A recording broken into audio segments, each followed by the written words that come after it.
Hello, Peter. Thank you for joining us. Dziękuję, Mateusz. First question, I mean, you are busy with so many activities that it's really hard to mention all of them. Okay. I have just presented a few of them, but if you would like to add something, I mean, to the fact that you are a businessman and you established one of the co-founders of independent media, please add. Yes, well, once again, thank you for the invitation and for the conversation. I like very much to be in Poland and in Warsaw. I heard you mentioned Economist. Yes, that's the first thing. I was born and grew up in Amsterdam. And after the study economy, I did a very intensive language course, Russian, which was at the beginning of the 90s. And so there was exciting times. Soviet Union was opening up, etc. So, and 34 years ago, in 91, I decided for the first time to go to Russia to see what was happening over there and to see if I could find work over there. So it was before the official fall of Soviet Union, right? Yeah, I always say I came by train from Amsterdam, which was 42 hours at the time, including all the stops at the border and in Warsaw, etc. But I arrived to Moscow as the capital of the Soviet Union. And I left at the end of 91, which was a very exciting time because the Soviet Union actually collapsed when Boris Yeltsin sent Gorbachev away from the party gathering. And then, so the Soviet Union did not exist anymore. So I came back from Moscow, the capital of the Russian Federation. From another country. Another country, yeah. Fascinating. And there was a direct train at that time from Amsterdam? Yeah, it was a direct train. So we stopped in Berlin, in Warsaw. We had 3 hours. It was in October 91. It was very cold already, not like today. But and that was the last time when I was in Warsaw, so I'm happy to be here now again. It's I must say, it has changed a lot. It's our pleasure.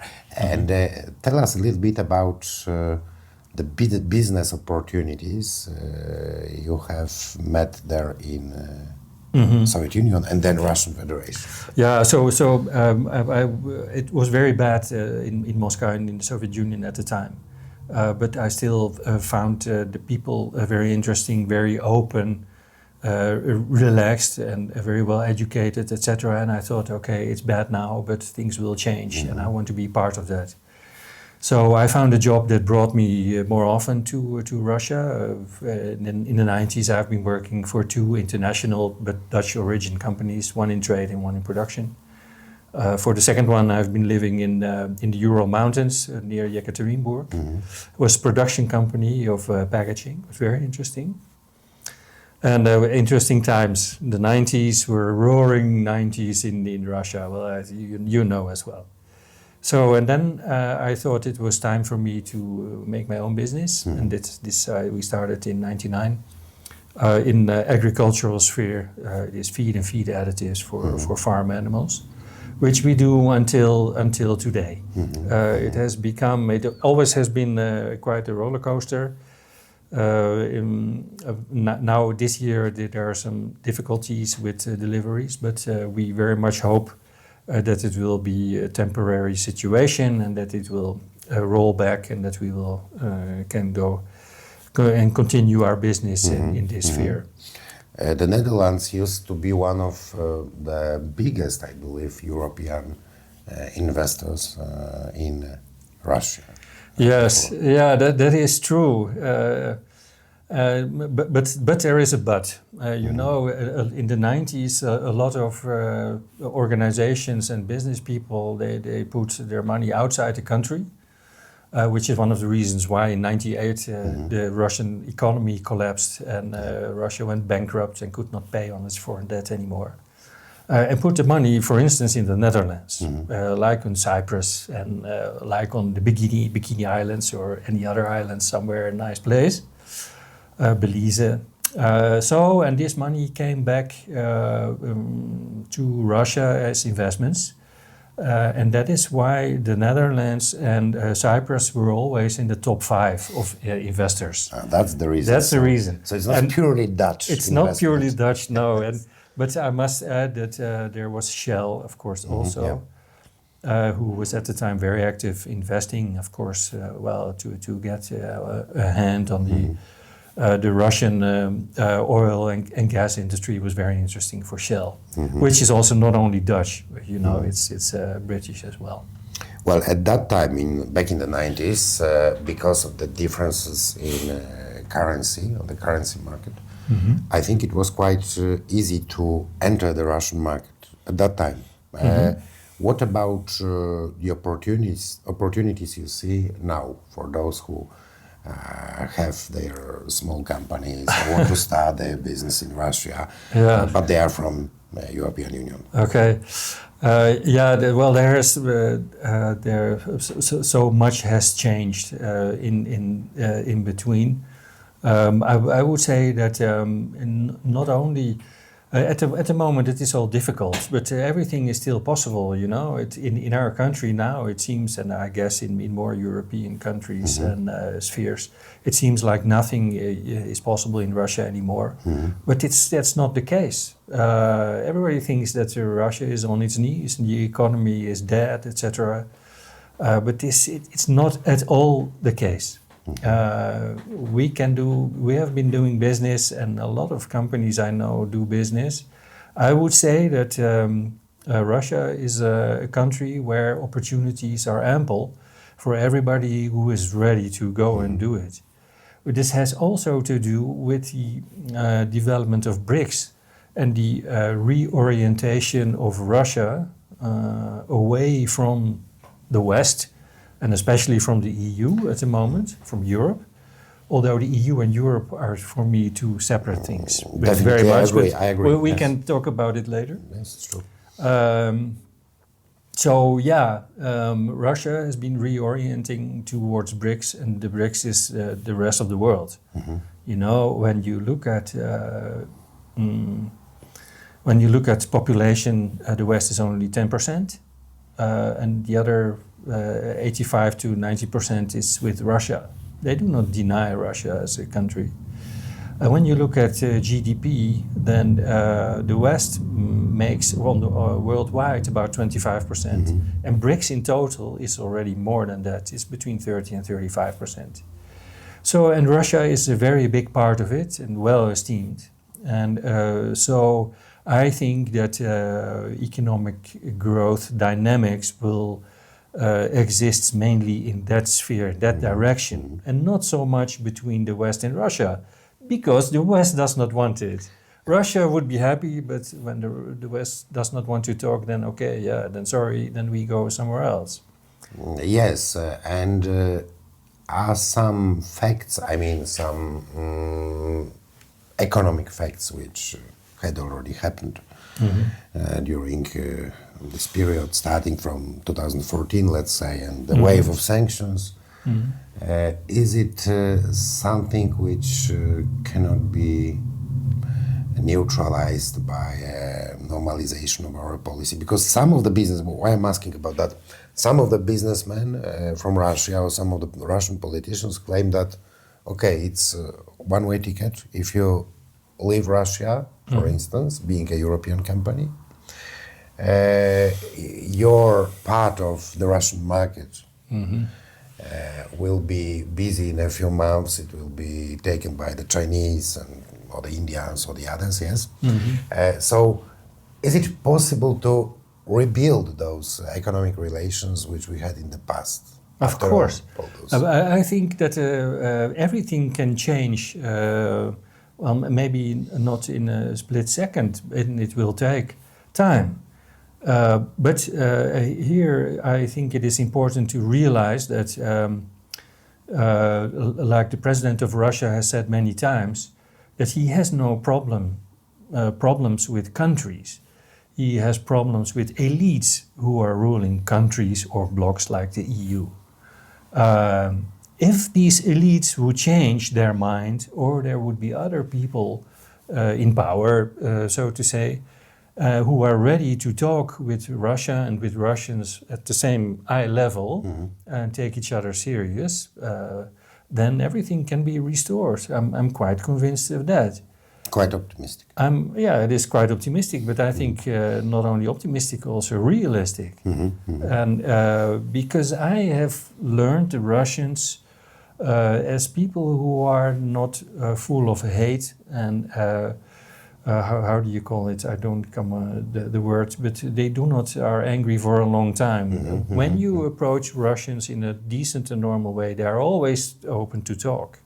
And I think now we come to the current situation with Ukraine, etc. I think that if people would treat Russia in a normal way, then it would be very easy to stop the war in Ukraine as well. Not very easy, I shouldn't say like this, but at least we should talk about it. Like we see now, the EU and the European powers, they do not want to talk, not only on political level, but also not on other levels, like authorities who arrange things on a departmental level.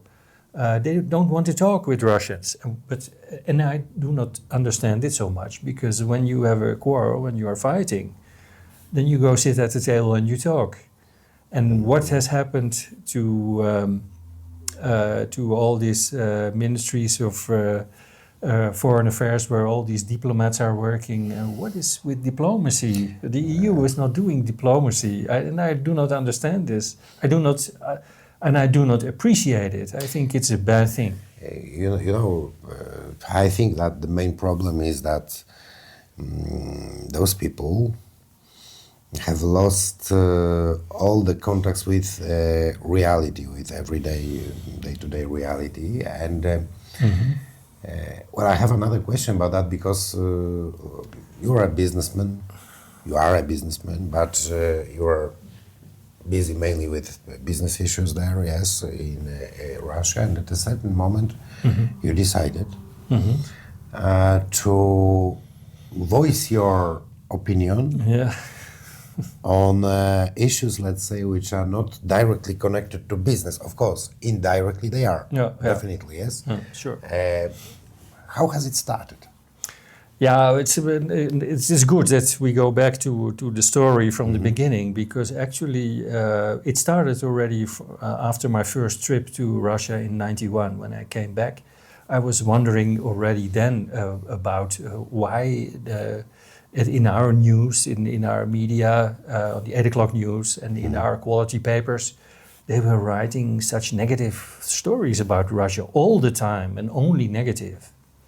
And it became worse and worse. And there were many cases, like in 98 economic crisis, where the correspondent on the 8 o'clock news made just a horror story, which was not true, because I was in Russia at the time. It wasn't true what he was telling. He was building an image of Russia which was not true. He was lying, to use the word. And many cases has happened again. But still, I love my country and I love our institutions. So it was very difficult to lose faith in that completely.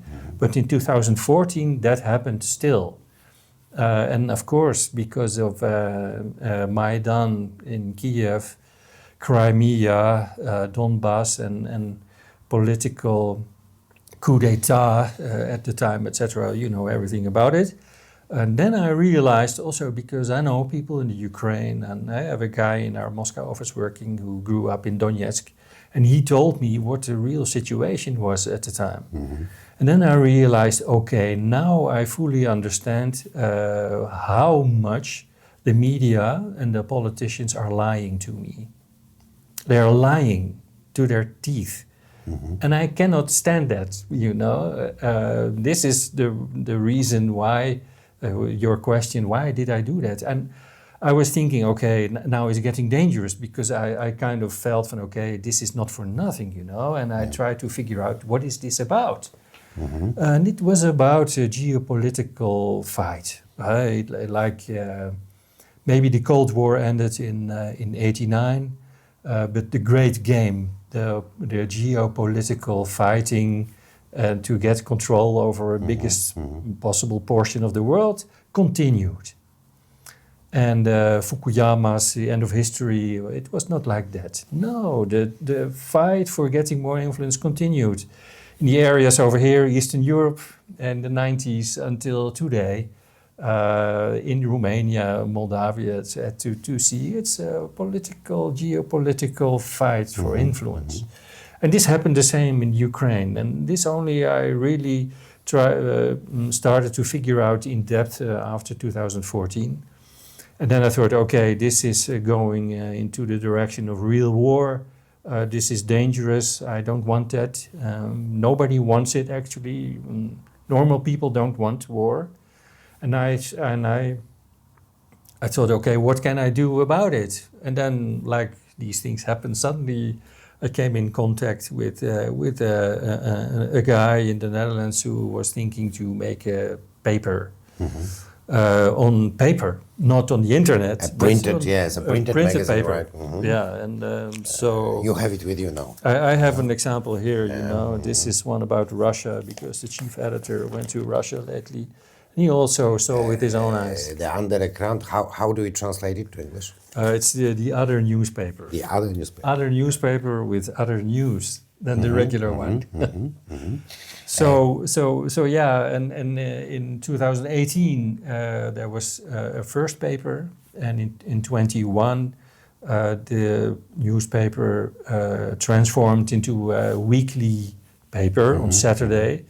So since October 21, so 4 years now, every Saturday we make a newspaper, and it's great to do, but of course not easy.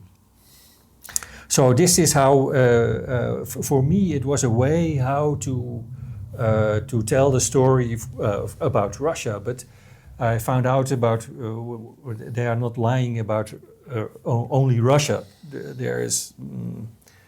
They're lying and telling half truths, etc. It's not only lies, but leaving facts away. Other stories are not interesting, or who decides who? There is, it has nothing. I found out that our mainstream media has not so much to do anymore with objective news gathering. There is, they always say there are facts. Yeah, facts, it's all fine, but news agencies and papers, they always make a selection of facts. You can leave out facts which are not convenient for you or for your owners. This is how it works. And then still there are facts, but when you write an article about it, it is interpretation of facts. And everybody has his own truth. And if you, as a journalist, write for a mainstream paper, for instance, and you cannot write about the facts that you see with your own eyes,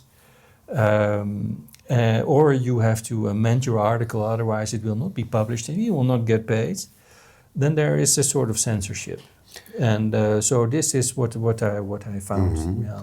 When it comes to global media, let's say, I mean, the media becomes more and more globalized, as you have noticed, I guess. And you have, for instance, different projects like the Syndicate project, which is about publishing one and the same article, and the same narrative in different media in several countries, in dozens of countries, yes?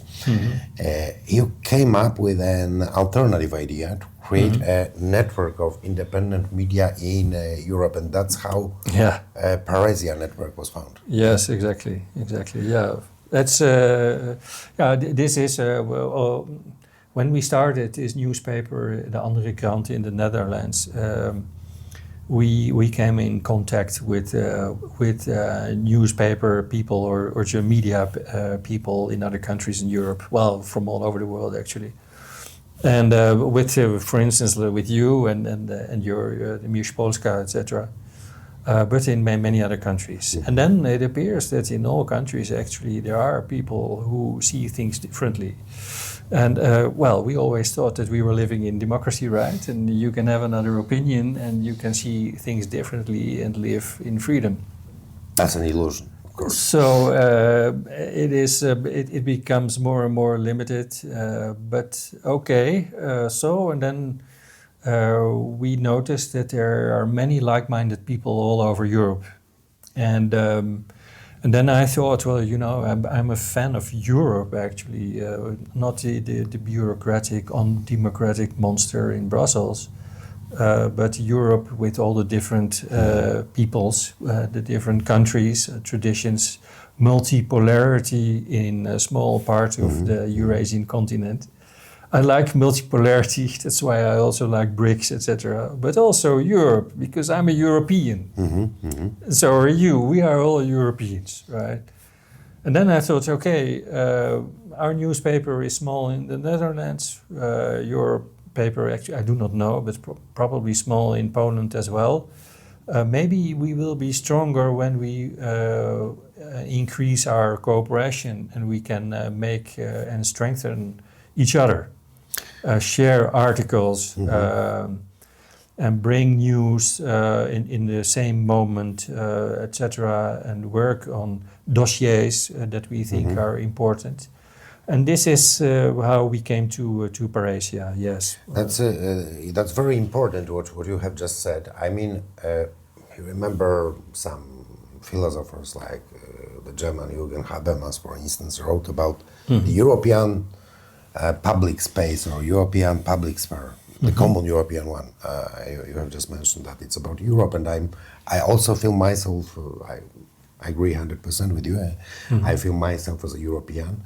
And this part of my identity is very, very important, and that's why I think that Paresia and your initiative could be in the future, and I hope it will be an alternative, truly free and democratic part of the public space of the new Europe. I mean, not the one which is represented by European Union, which is trying to impose censorship on all of us, all of the citizens of member countries, but a Europe of free speech, a Europe of freedom of expression and democracy. And so is it a kind of alternative space? We might call it like that. Yes, I guess Paresia as such. Yeah, so we just want to have it as a free community, right? A real network. We don't have to make an institute of it, but just to have contact. And we are building a system where we can gather all publications of aligned organizations and journalists who would like to have their articles in our system, and there everybody can find to index it, etc. And so you can find it. And translate it, which is now possible because first thing when you talk about with a lot of people about Europe, everybody says, "Oh, it's impossible with all our different languages, etc." I say, yeah. Well, it's languages can be a problem, but it can also be a strength when and there are more and more instruments that can be used to tear down these language barriers, and here. The AI, etc. tools could help. I'm not an AI tool just to use it at will, but for particular things and for translation, etc. For language help, I think it could be very good. So here we would like to work as well in Paresia with AI to tear down the language barriers, and then I think we can do really a lot and share information and articles. Yeah.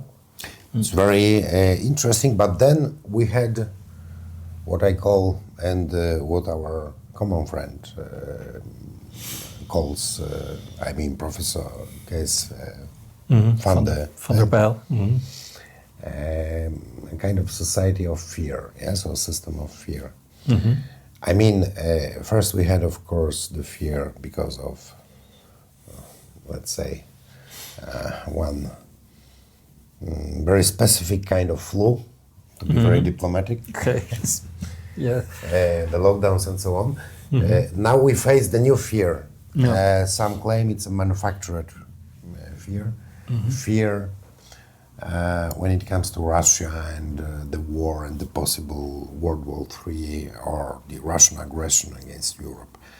Tell us a little bit about the Netherlands. Do you I mean the Dutch people, not the Dutch politicians. Do they fear war?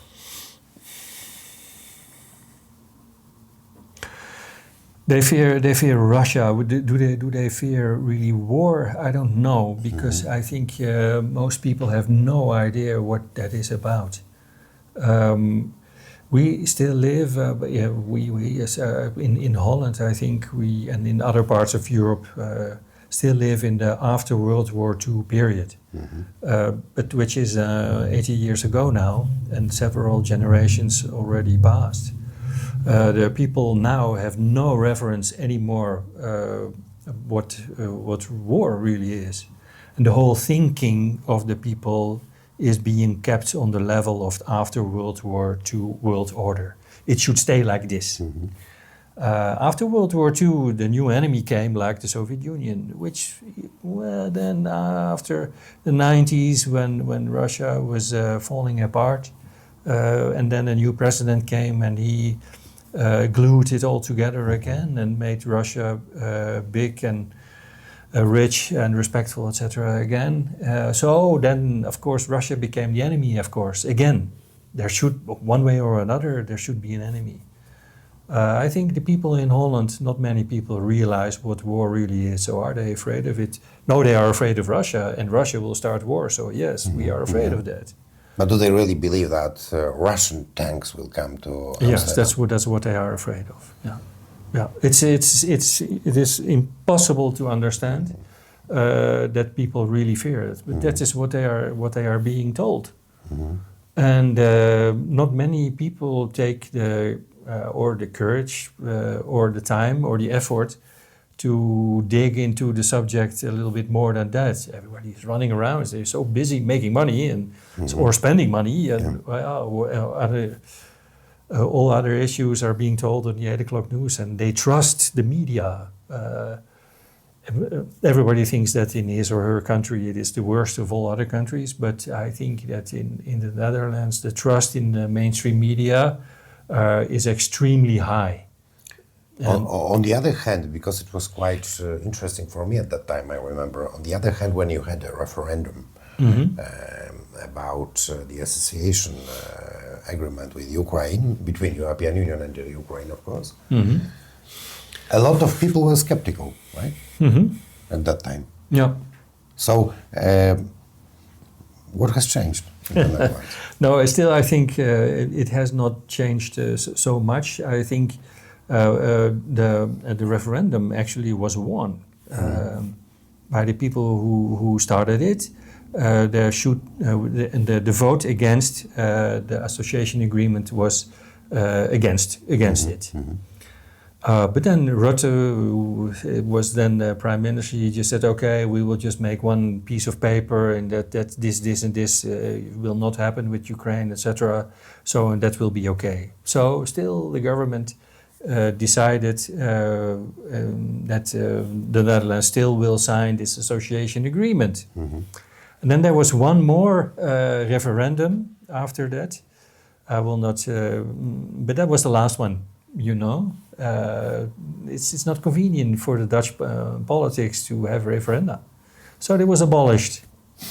And it was abolished by the party, in our country it's called D66, Democraten 66. Yes. Who abolished this referenda. And they started it in 68. We want to have 66. We want referenda. And in 2009, 2010, it was abolished. Yeah. That's a paradox, to say the least. I mean, the Democrats, those who yes, claim their democratic identity as want to abolish referenda. But your question was still what has changed? At the time, there was this referenda about Ukraine. I think many people didn't think it was very, very interesting or thing. So that is why only the people who were really convinced that we should not have that went to vote, and maybe these were the people that you met. But now everybody sees only that Russia invaded Ukraine.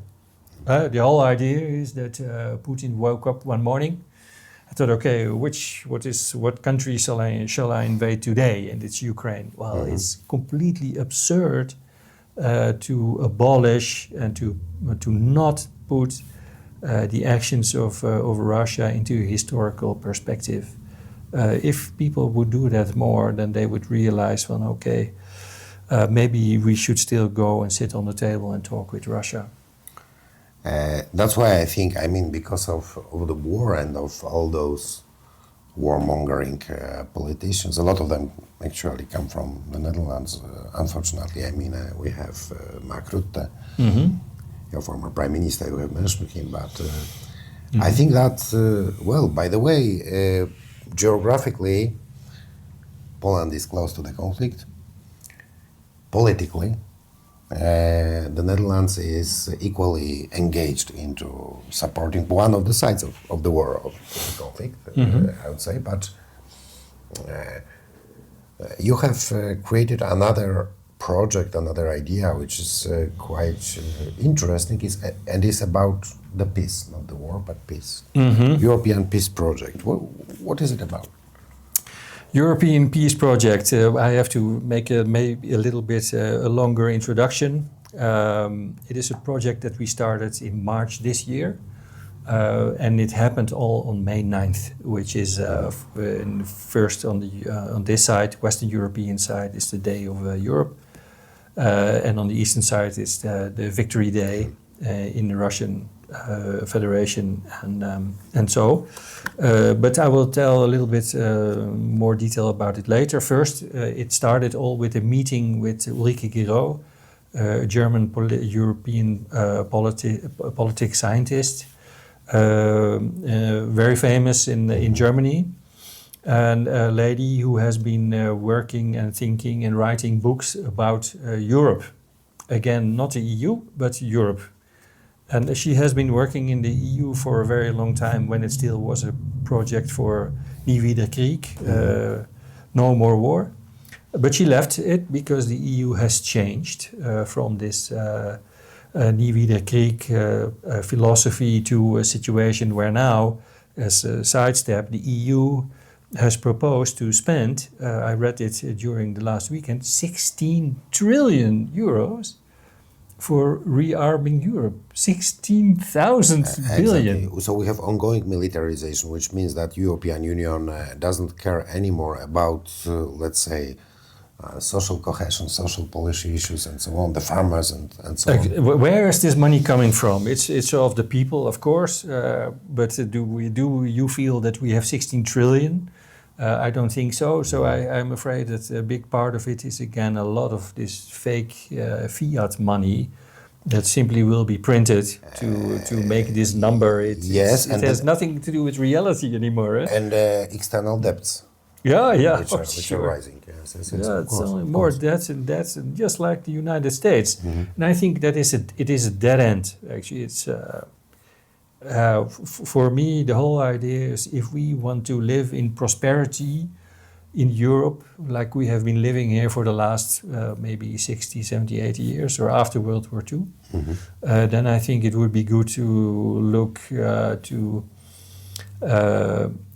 more often to the East. I'm not saying only to the East, but I really think that we should make Europe, the part where we live, more independent from, for instance, the United States, to be able to make decisions not only on spending money, but also on what to spend it, and to decide with whom to be friends and with whom not to be friends on its own, to become more sovereign. My idea is that Europe is at the moment not a sovereign continent. And we are, if we want it or not, but we are here with this extremely big brother, Russia, and we better accept that it is there and it will stay there. And then we better go and talk. I've said it already many times. It's quite pragmatic and rational. Yes, of course. But then this project, so that was Ulrike Giraud, and Ulrike was at the time still working on the university. Now she was already fired, but she was still fighting in the legal battle the University of Bonn, who fired her on very slim allegations, but actually, of course, because she had another opinion on Russia and the Ukraine war, and also about the EU, and of course also about this special kind of flu that we had, which started 5 years ago, right? So, and then you are not wanted, you might say you are hated, or attacked at least by the elites, and they push you out, and this is what has happened. But Ulrike is a person who also has a heart beating for Europe. And then when we met in March this year for the first time at Academia Liberamentis, another sidestep, a new university between Aachen and Liège in the Euregio. So where students can study and develop their own minds, their own thinking, not at a regular university where you are taught for a diploma and to comply with our system. So a non-systemic university. We met there and she said, okay, let's do, I have this idea, European Peace Project. And we spoke about it, and she said, okay, let's not try to make a big demonstration because hardly anybody will come to a demonstration. And the idea was there was a manifest, a peace manifest with a call to Russia, Ukraine, but also to Europeans to say no and to manifest that we European citizens want peace.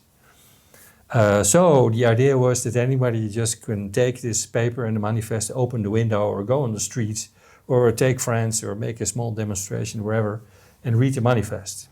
And it was a big success actually. More than 17,000 people participated, and on the website europeanpeaceproject.eu you can see that on our interactive map all peace doves of all the people who have participated.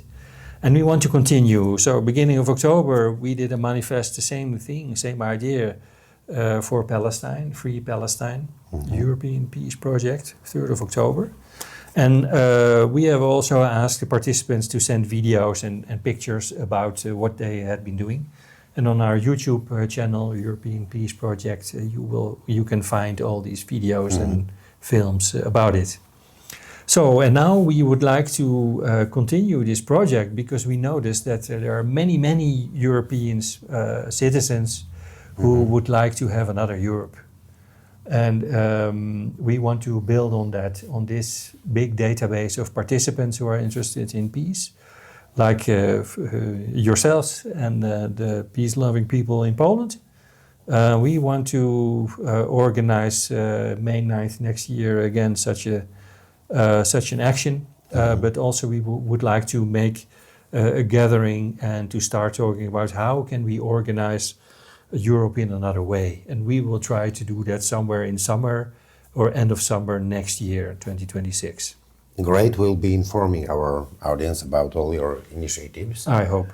Yeah. And my last question, Peter, is about the Netherlands. I mean, we are in an electoral period, and my question is about the existence of any alternatives for those people who support peace, not war, in the Netherlands, a political alternative in your country. Is it possible to even partly support some movements or political parties who are not so pro-war, who are not warmongering? Are there any alternatives in the Netherlands? There is, I would say, not many, but the FVD, Forum voor Democratie, is a party that exists already a bit longer, but which has been, separated and isolated from the political public debate, because in Holland the system is very strong. Politicians and media are very strong together. and they together have the power to eliminate anybody with another opinion. So this happened to Forum as well. Also during the Corona period, it was actually the same with Forum. They had another opinion. So actually, they are really vocal on what they think about the war. It should stop and we should talk. There's another libertarians. They are even saying that we should leave NATO. And but they are maybe not new, but maybe new in participating in the election of our parliament. And so yeah, that's really special, because actually when you are saying you don't want to be, or you want to leave NATO, then you are a political outcast in a country. And not only in politics, also on our civilian level, people really do not understand. And especially now, we are a small country, and now we have our Mark Rutte, who is the chief of NATO. We should support him. But I do not understand. I understand how it works.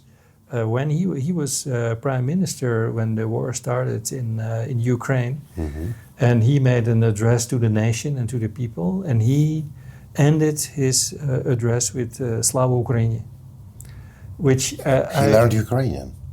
Yeah. As all the politicians all around Europe, by the way. The only words in Ukrainian they know is, of course, Slava Ukraini. Yeah, and many people do not understand these words. It's very difficult. But of course, he should be doing these things already, because he knew he was running to become Secretary General, and this is one of the biggest problems. He is a politician who is not like before. I'm not trying to say that before, in the old days, everything was better. But I say now that politics has now only to do with opportunism. People go into politics only for a job, not because of an ideology or because they have ideas how to build our country or continent for the next 30, 40 years. It's about the next 3 months, or the biggest horizon is until the next elections. And this is the only thing what these people are thinking about who are running in the politics in our country at the moment. And then the biggest thing is, of course, where can I go make money after my political career? Well, this is where Mark Rutte has done a great job. Looking at him and what he has done in our country as a prime minister, I see someone who is very good at lying, making promises and not bringing them to life. So when I see that such a big liar becomes Secretary General of NATO, then I don't know if NATO is such a perfect organization. We have in Poland a few politicians whose greatest ambition and political goal of their life is to become a Secretary General of NATO. So they are envy, I guess, looking at Rutte, and they are trying to follow him in the future. Yeah. Anyway, thank you for this conversation. And I would like to stress that it's really good to hear that we are Europeans. We have this European identity. It was very important what you have said today. We are Europeans, and we want to create a different common European platforms when it comes to the media, when it comes to the anti-war movement, and many, many other initiatives. So I wish we can cooperate with Dutch people, all the other people of Europe, on this pro-peace, anti-war basis in the coming years. And thank you for accepting our invitation. Thank you again for the invitation. It was a great pleasure to be here and to talk about all these things. Thank you very much. See you. See you next time.